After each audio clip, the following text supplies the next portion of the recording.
Shalom. First and foremost, I want to start off by giving all praise, glory, and honor be to Yahweh, Bahashem, Yahweh Shai, Bahashem, Rakaha Kodash. Double honors to the apostles and elders of Great Millstone, better known as GMS, who we will.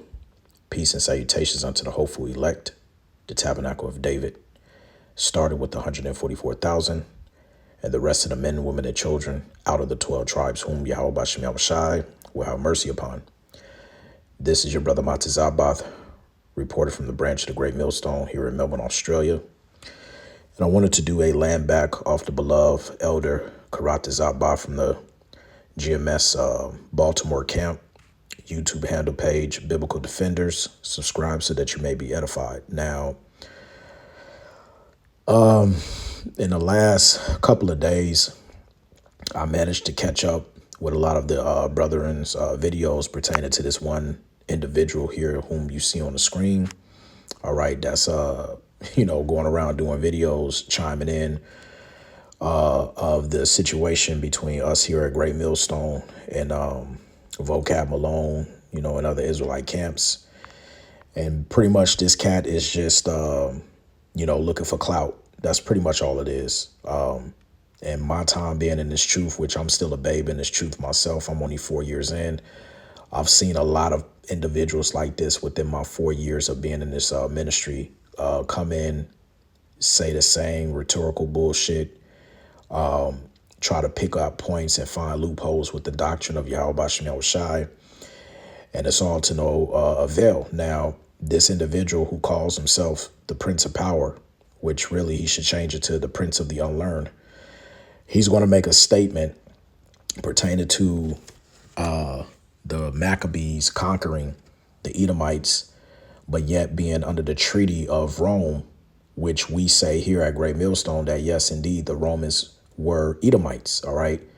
Now, I'm going to let this play for a little bit over a minute, and you're going to hear that part. And that's where we're going to address that main part of what he stated for edification purposes. And Yahweh Ratazah, this is edifying, and I will try my best through the Spirit, if the Spirit permits, not to make this too long. But there's a lot of things that we have to cover dealing with history in the scriptures. All right, so let's get into it. You can't be a Moabite and become a Jew. You can't be an Ammonite and become a Jew. You can't be an Edomite and become a Jew. You can be Judaized. You can follow laws. Go back to Hyrcanus in the Josephus. He forced them to keep the laws. So then they started thinking that they were Jews. That didn't make them Jews. No big deal. So, when you bring that stuff up, what he's mentioning there is the Hasmonean dynasty.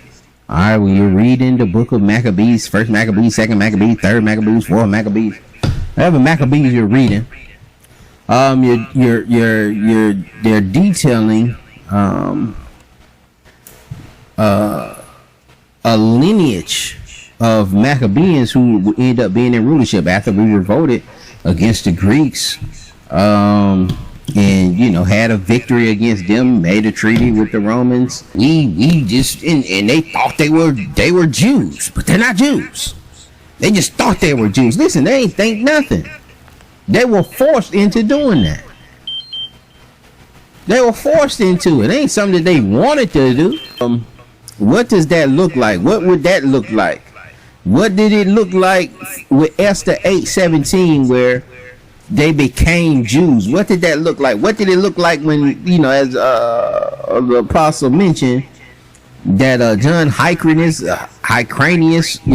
what did it look like first century, second century BC of Christ, where Edomites have been converted and are navigating within Israel, and vice versa. Israel also navigating within Edom,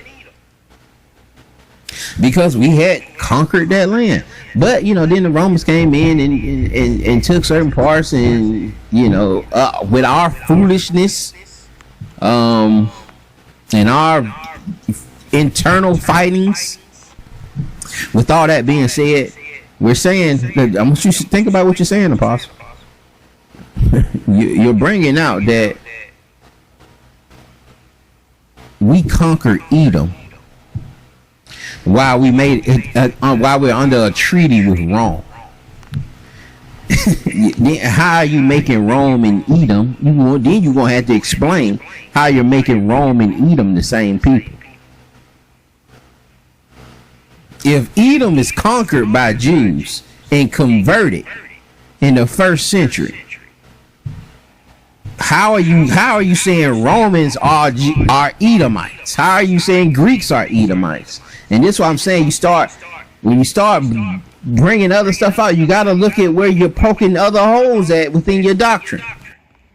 And see, that's what I want to focus on. All right. Now he's asking Apostle Tahar, how is it on one hand where, he's saying that we've conquered Edom under that Greek captivity, but then at the same time we ask to make a treaty, a pact with the Romans who are also Edomites. Make it make sense, right? So let me take that back again so you can understand, and then we're going to get some precepts and get some history breaking it down what Apostle Tahar was actually saying. We conquered Edom while while we're under a treaty with Rome.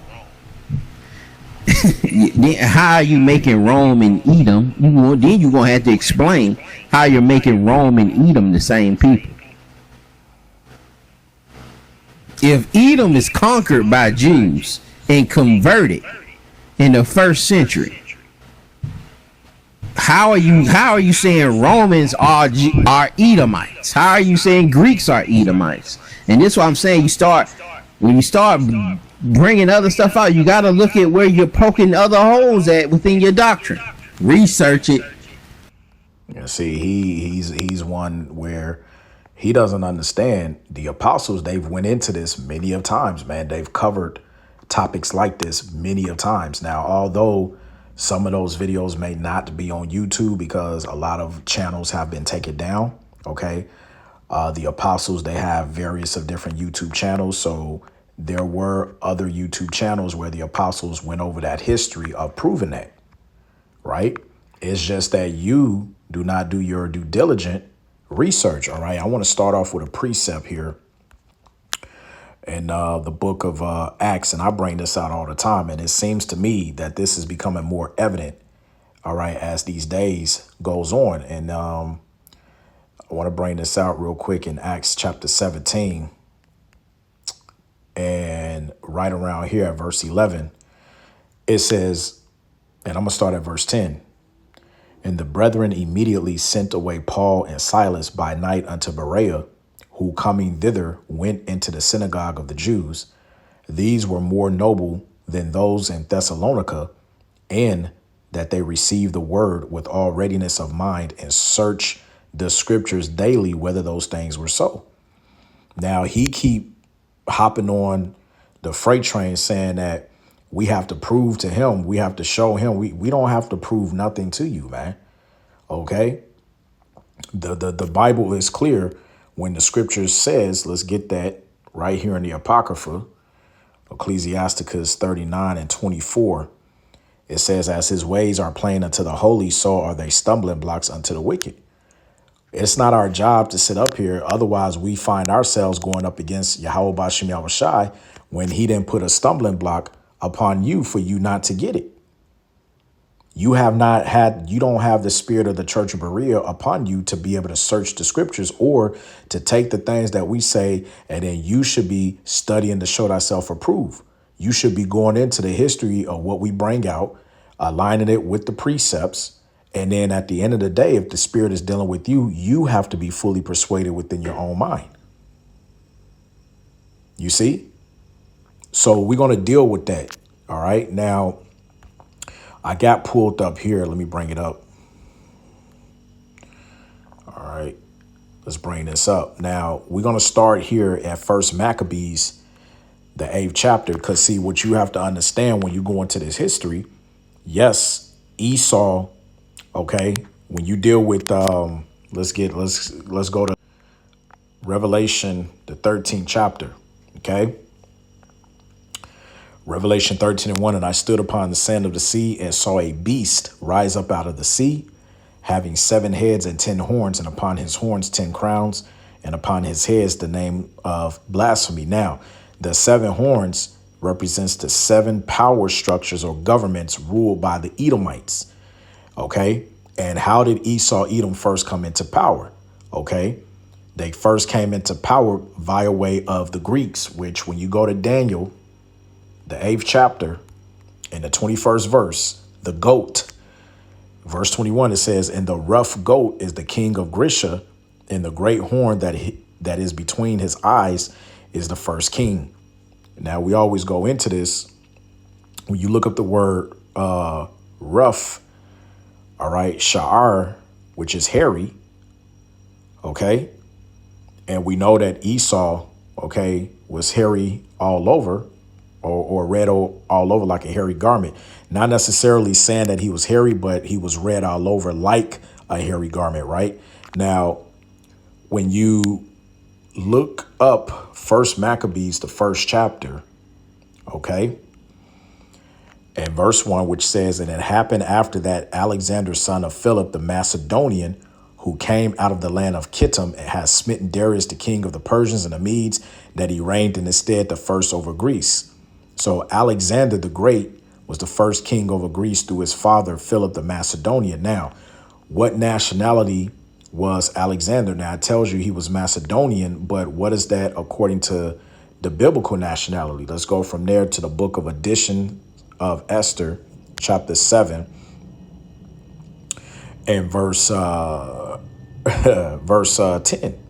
Okay, it says straight to the point. For Amon, going back to Esther, dealing with Mordecai, right? For Amon, who was Mordecai's arch enemy, a Macedonian, the son of Amadatha, being indeed a stranger from the Persian blood, okay, and far distant from our goodness, and as stranger received us, okay, because during this time it was as it says here in verse 14. Let's read it. For by these means he thought, finding us destitute of friends, to have translated the kingdom of the Persians to the Macedonians. Now, when you deal with the Persians, go back to Daniel, because Daniel gave the vision. Okay, there was 4 beasts that were said to rule. Now, when you deal with, let's see here, Daniel 7 and 5, it says, and behold, another beast, a second, like to a bear, and it raised up itself on one side. Okay, because you had the Medes, all right, and then it had 3 ribs in the mouth, which represented the direction that it went, because it came out of the east, so it went northward, southward, and westward. Which, to prove that, this is Daniel 8 and 4. It says, I saw the ram pushing westward, northward, and southward. That represents the 3 ribs. So that no beast might stand before him, neither was there any that could deliver out of his hand, but he did according to his will and became great. Now, going back to verse 5, let's read it again. Daniel 7 and 5, and behold, another beast, a second, like to a bear, and it raised up itself on one side, okay, because you had the Persians, and it had 3 ribs in the mouth of it, between the teeth of it, and they said thus unto it, arise, devour much flesh. So it became a vast empire, because the Medo-Persian Empire, they had over like 127 provinces. You see, it had over 127 provinces. Okay, so basically, what you got to understand is that this represented the Medo-Persian Empire, and then you had verse 6. After this, I beheld, and lo, another like a leopard, which had upon the back of it 4 wings of a fowl. The beast had also 4 heads, and dominion was given to it. This is speaking of the Greco Empire. Okay, the 4 wings of the fowl represents the 4, Alexander's 4 generals, which were Seleucus, Ptolemy, Lacedaemon, and Cassandra. All right, which the kingdom was split to those 4 after the passing of Alexander the Great. So now you go from the Medo-Persian Empire to the Greek Empire, okay, and then the last empire, that 4th beast, was the Romans. So now we understand that Alexander was the first king of the Grecian Empire. He was a Macedonian, which were the Macedonians. All right, now When you deal with Ammon, because he was said to be a Macedonian, go back to Esther, the 3rd chapter. Esther 3:1. After these things, did King Ahasuerus promote Haman, the son of Ammedatha, the Agagite. Now, wait a minute. On one hand, it tells you in the Apocrypha that he's a Macedonian, but here in the Old Testament, he's known as an Agagite because the Macedonians were Agagites, right? Now, when you look up the word Agagite, what does it go back to? Real quick. Okay, Agagite. Let's see here. Goes back to the descendant of Agag. Okay. Which Agag, when you go back to Agag, was a king of Amalek. Okay. A title of an Amalekite. Let me see here. Amalekitish kings, right? That's a tongue twister for me. So now when you deal with let's go to Genesis 37 chapter or the 38 chapter, I think it is. Actually, no. Genesis 36, Esau's lineage.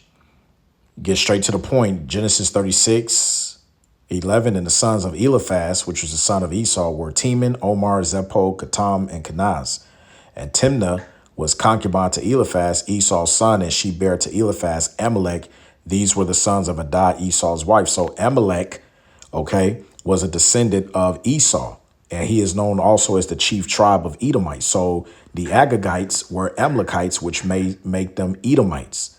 And so the Agagites were known as Macedonians. They were Edomites. So the Edomites, and under that 7 head, the 7, which represented the 7 government power structure, the first power structure they came under was the Greek Empire.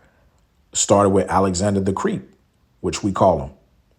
Okay, so now to establish it even further, let's go to 1 Maccabees, the 4th chapter. Because when Judas and his brethren were fighting the Greeks, okay, is going to tell you, this is where we get our high holy day, which is due to come in the next couple of weeks, Hanukkah. All right. This is 1 Maccabees. And you can pretty much read this on your time, but for the sake of time, I'm going to drop down verse 59 on down. It says, moreover, Judas and his brethren with the whole congregation of Israel ordained that the days of the dedication of the altar should be kept in their season from year to year by the space of 8 days, from the 25th day of the month of Caselu, with mirth and gladness. And this is going into Hanukkah.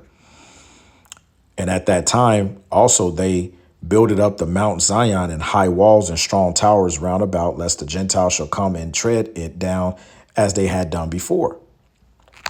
Now, this is what it says, verse 61.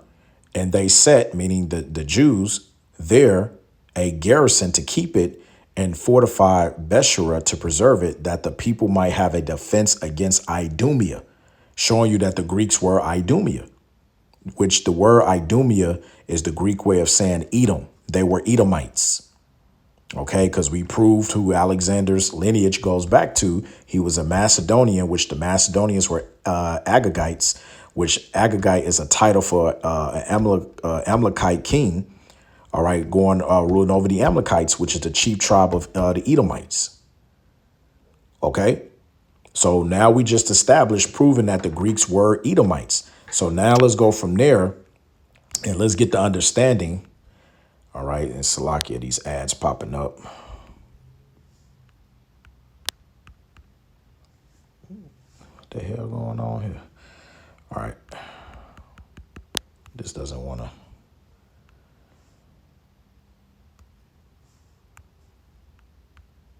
All right, let me just do this then. Let's refresh it. Salakia. And let's go to 1 Maccabees in the GNT, the 8th chapter. And we're going to start at the top. All right.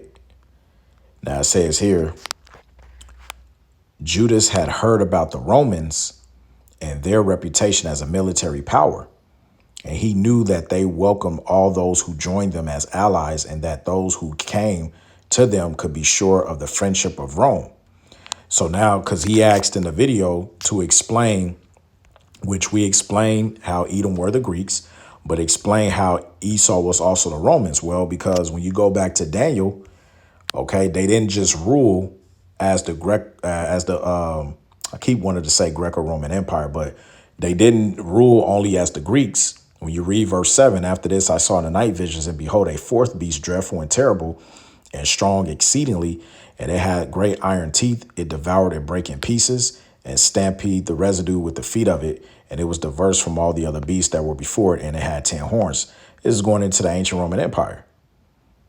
Okay, it had iron teeth because of its military, which is military. When you look it up, they took a little bit from the Babylonian Empire, the Medo-Persian Empire, and that's why they were a vast empire themselves. All right. Now, when it says it stamped the residue with the feet of it, meaning everywhere that they conquered, they set up tributaries. All right, which also Elder Yashawamba always goes into this. They have what was called back then vassal states. All right. It says, and it was diverse from all the other beasts that were before it and had 10 horns. Right. Because what made it diverse, every other empire outside of the ancient Roman Empire, they all had kings. OK. And then the kings would pass the kingdom down to whoever was the next of heir. Right. But when it came with the Romans, when you get First Maccabees, the 8th chapter, they had what was called a senate. All right. And they established one man every year to pretty much be as the spokesperson of that country, of the people, much like what we have today. That's why you have something that's called a president or a prime minister. All right. But now let's get back to this. So First Maccabees 8:1. Let's take our time with this. It says, Judas had heard about the Romans and their reputation as a military power. He knew that they welcomed all those who joined themselves as allies, and that those who came to them could be sure of the friendship of Rome. And people had told him about the wars the Romans had fought and their heroic acts among the Gauls, whom they had conquered and forced to pay taxes. He had been told what they had done in Spain when they captured the silver mines and the gold mines there. By careful planning and persistence, they had conquered the whole country, even though it was far from Rome. And they had overcome the kings from distant lands who had fought against them, and they had defeated them so badly that the survivors had to pay annual taxes. They had fought and conquered Philip and Persis, kings of Macedonia, and all who had joined them against Rome. Okay. Now, here's the thing. We're going to stop here. We're going to come back because he asks, how can we prove that the Romans were Edom? Well, when you go to Matthew, the 3rd chapter, or is it 2nd chapter? Right. Matthew 2:1. Now, when Yahushua was born, because this was during the time of ancient Rome, it says, now when Yahushua was born in Bethlehem of Judea in the days of Herod the king, behold, there came wise men from the east of Jerusalem. Now, Herod the king, okay, when you look him up, all right,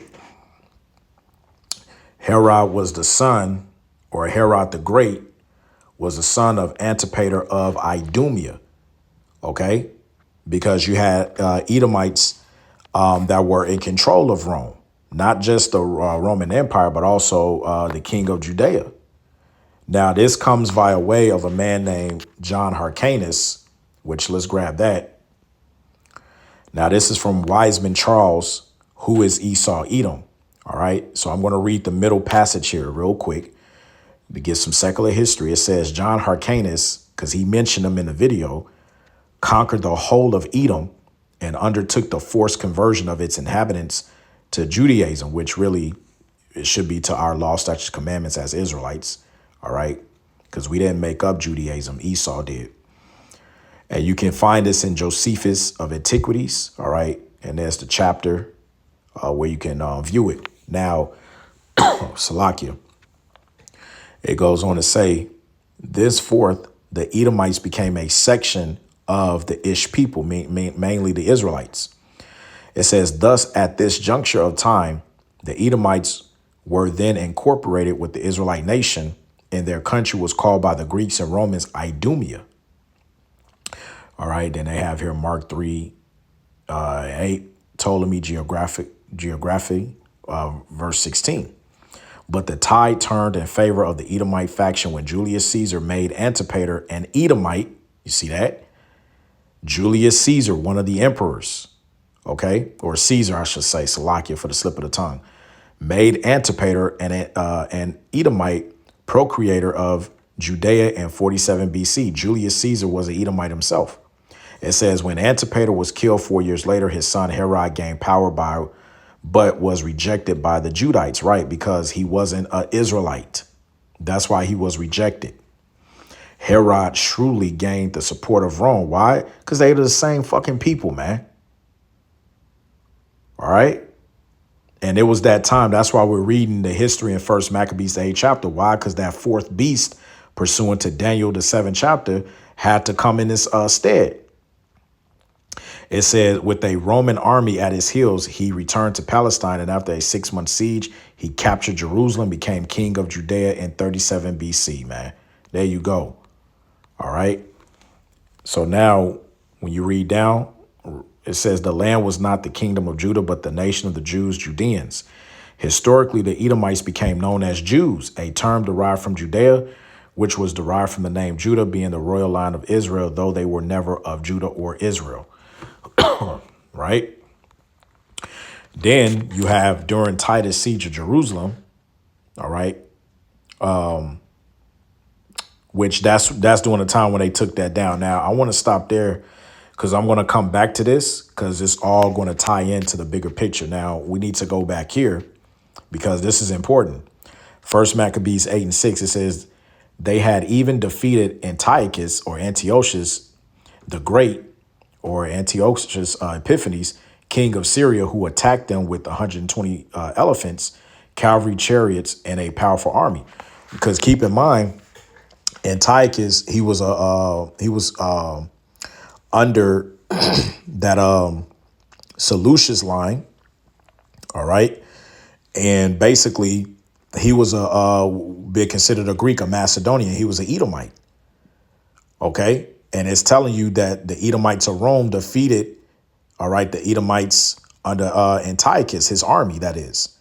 Verse 7, they took him alive, meaning the Edomite Romans took Antiochus and his army alive and forced him and his successors to pay heavy taxes, to give hostages, and to surrender. India, Media, Lydia, and some of their best lands, they took these and gave them to King Eumenes. And when the Greeks made plans to attack and destroy them, the Romans learned of their plans and sent a general to fight against them. And the Romans killed many of the Greeks, meaning their own people, took their wives and children captive, plundered their possessions, occupied their land, tore down their fortresses, and made them slaves as they are today. And they also destroyed or made slaves of other kingdoms, the islands, and everyone who have fought against them. All right.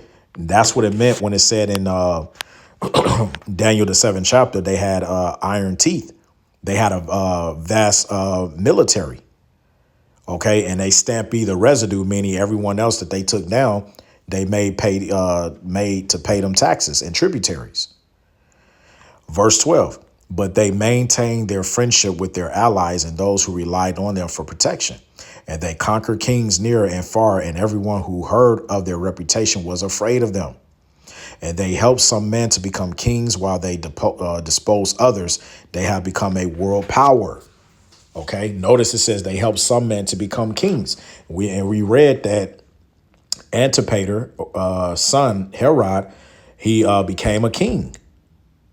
All right. Julius Caesar made him a king. We just read it. Go back and read it again. Maybe you missed it.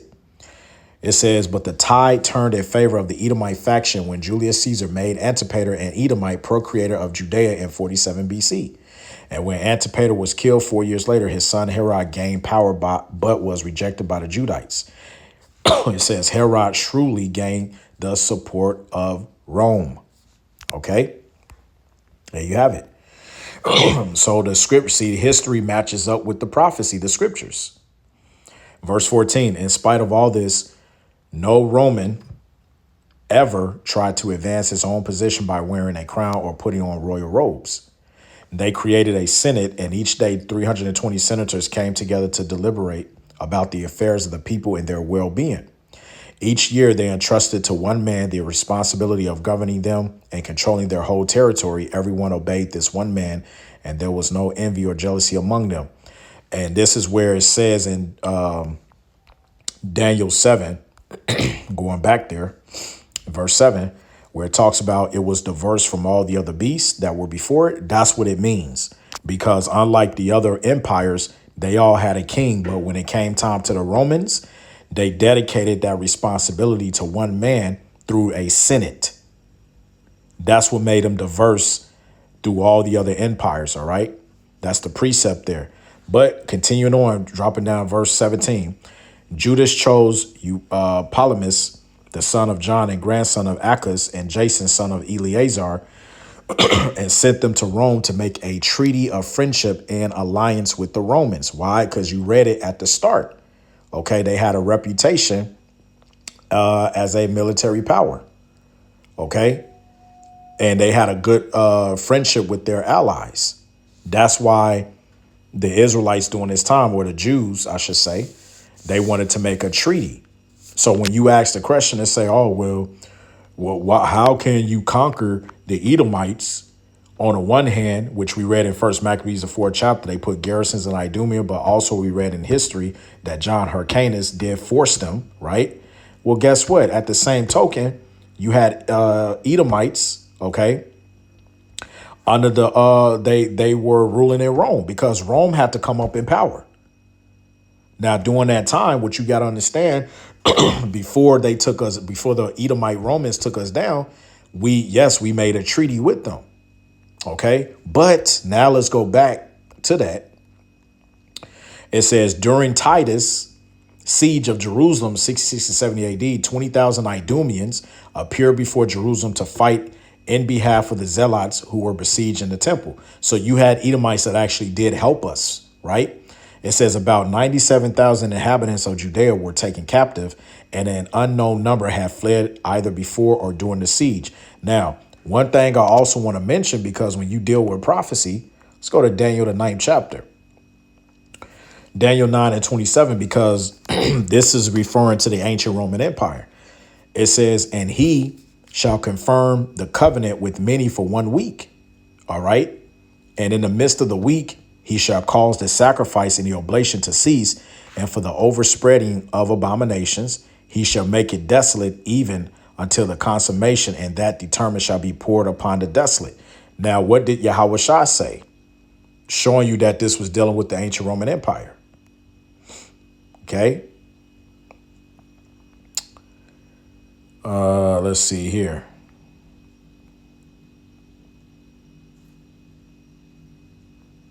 This is Luke.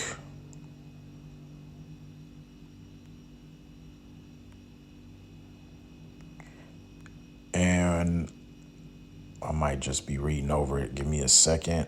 Do I want that one? Maybe I want this one. Yeah, I want this one. Let's get Matthew 24 and 15. Now check this out. Matthew 24 and 15 says, when ye therefore shall see the abomination of desolation, spoken of by Daniel the prophet, going back to Daniel the 9th chapter, stand in the holy place, whoso readeth, let him understand. All right. Scripture says, blessed is he who readeth. Then let them which be in Judea flee into the mountains. Why? This is the time of the Lord's vengeance. OK, this is during the time of the temple being sacked by Titus Vespasian. OK, during that time between 66 and 70 AD. That's why he said, when ye therefore shall see the abomination of desolation spoken of by Daniel the prophet, stand in the holy place. Now, let's get a little commentary. Let me see here. Now, this is from Gill's exposition of the entire Bible, and I'm going to just take the meat from the bone. Now, it says here, let me skip down. It says, let's see here. For this is not for 1 week only, but forever. But this is to be interpreted of the Roman people, spoken of in the latter part of the preceding verse, dealing with Daniel 9 and 27, who, in order to accomplish their design to destroy the city and the temple of Jerusalem, made peace with many nations, enter into a covenant and an alliance with them, particularly the Medes, the Parthians, the Armenians, even us, the Israelites, which we read in First Maccabees, the 8th chapter, for the space of 1 week, or 7 years, as it appears they did at the beginning of this week. Okay. Then it goes on to say, and in the midst of the week, he shall cause the sacrifice and the oblation to cease, the daily sacrifice of the Jews and all their other offerings, and which was literally fulfilled in a half part of this week, as it may be rendered towards the close of the latter half of it, when the city of Jerusalem, being closely besieged by Titus, was through the closeness of the siege, the divisions of the people, and the want both of time and men and beasts to offer the daily sacrifice cease, as Josephus says, to the great grief of the people, nor have the Jews ever since the destruction of their city and temple offered any sacrifice, esteeming it unlawful so to do in a strange land. All right. It says, for the overspreading of abominations, he shall make it desolate. That is, the Roman people shall make the land of Judea desolate, which they did, for the overspreading of their abomination or idolatries in it. All right. The words may be rendered as by some upon the winged battlements of the temple. And you can go more into this, but I'm just giving you, I'm trying to just set the background stage so that you can put everything together. So what we have on one end is when you deal with First Maccabees, the 8th chapter, it goes into showing you that the Edomite Romans, they actually took down the Greek Edomites. Okay. They took down Antiochus. Okay. When you read verse 6, because it was their time to come in power. So when you ask the question, how can we have conquered Edom and Greece, but make a treaty with Romans? Because he's trying to make it sound like if you guys or the apostle is saying that we've conquered Edom, in his mind, he's thinking that, well, if you conquer Edom, you conquer the whole nation. Well, no. We were being under that Greek captivity. The Jews that were in the land, okay, they were suffering like hell under Antiochus Epiphanes and also Ptolemy, because both men, okay, they put out a decree that all the Jews shall leave their laws. Matter of fact, let's grab that. Okay, let's get First Maccabees 1 and 40. Let's read this one first. 41. Moreover, King Antiochus wrote to his whole kingdom that all should be one people. All right. They tried to establish a new world order back then. It says, and everyone shall leave his laws. So all the heathen agreed according to the commandment of the king. Yea, many also of the Israelites consented to his religion and sacrificed unto idols and profaned the Sabbath. And for the king has sent letters by messengers unto Jerusalem and cities of Judah, that they should follow the strange laws of the land and forbid burnt offerings and sacrifice and drink offerings in the temple, and that they should profane the Sabbaths and festival days, and pollute the sanctuary and holy people, and set up altars and groves and chapels of idols, and sacrifice swine's flesh and unclean beasts, that they should also leave their children uncircumcised, and make their souls abominable with all manner of uncleanness and profanation, and to the end that they may forget the law and change all the ordinances. And whosoever will not do according to the commandment of the king, he says he shall die. Now, when you go to Second Maccabees, the 6th chapter, all right, because once again, when you read from verse 1 to verse 7, this Antiochus sent an old man to Athens to compel the Jews, right? But when you read through all of that, or what he got the Jews to do, read verse 8, which says, moreover, there went out a decree to the neighboring cities of the heathen by the suggestion of Ptolemy. So it wasn't only just Antiochus, but it was also Ptolemy, against the Jews, that they shall observe the same fashions and be partakers of their sacrifices. And whoso would not conform themselves to the manners of the Gentiles shall be put to death. Then might a man have seen the present misery. So those Jews during that time period, they were in present misery under Antiochus' rule. OK, and Ptolemy put hell on them, too. And so that's why Judas and his brethren, OK, were risen up to have those wars and taking them down. That's why we have the high holy day Hanukkah, First Maccabees, the 4th chapter. But when you jump to First Maccabees, the 8th chapter, it's going into the history showing you that, yes, we made a treaty and a pact with those Edomites from Rome. OK, which those Edomites from Rome fought the Edomites from Greece. They fought the Greek Edomites. because we only force converted those Edomites through John Hyrcanus under that Greek captivity. But guess what? How do you think Herod became king of Judea? Even when he married into the Hasmonean dynasty. All right. Because they took on the practices and thought themselves to be Israelites, man, which they wasn't Israelites. OK, and that's a whole nother topic for a different time. But the point of the matter is this, and we'll close out. All right. Understand that when the apostle said that, yes, we conquered Edom, he was saying in the sense of during the time of the Greek Empire. OK, when Judas and his brethren fought those different wars. OK, for our people. Right. Under that time period, yes, we conquered them. But during the time in First Maccabees, the 8th chapter, which we read, go and read it yourself. Judas understood the fame of the Romans in terms of how they dealt through their vast military power and how they treated their allies. So they thought, hey, we should strengthen ourselves, okay, with these people, man. Okay. But eventually it didn't work out for us because what? They ended up when you go into prophecy, what did the Roman Edomites do to us? OK, they broke the covenant, that treaty that they had with us. And then they ended up sacking the temple anyway, man, because why? Prophecy had to be fulfilled, as we read in Luke, the 21st chapter, and also Matthew, the 24th chapter, man. It's just that easy. Oh, well, how can you sit up there and say you conquered Edom through John Hyrcanus, but then you made a treaty with Edom? Edom, that doesn't make it, because you listen. We already know what's going on, and see, they try to, people like this, they'll say certain things, all right, to try to manipulate your brain and ask all these type of weird questions that they themselves don't even understand. When all he simply had to do was go into the history and match it up with the precepts, which is what we just did, man. OK, so that's pretty much it. I'm going to leave it at that. And I tried to keep it as short as I possibly could. But I know it was a lot of information to be brought out. Lord's will, you were edified. Giving all praise, glory, and honor be to Yahweh, by Hashem Yahweh Shai, by Hashem Kahakodash. Double honors to the beloved apostles and elders of Great Millstone, better known as GMS, who rule well. Peace and salutations unto the hopeful elect. And so on to the next, Lord's will. Shalom.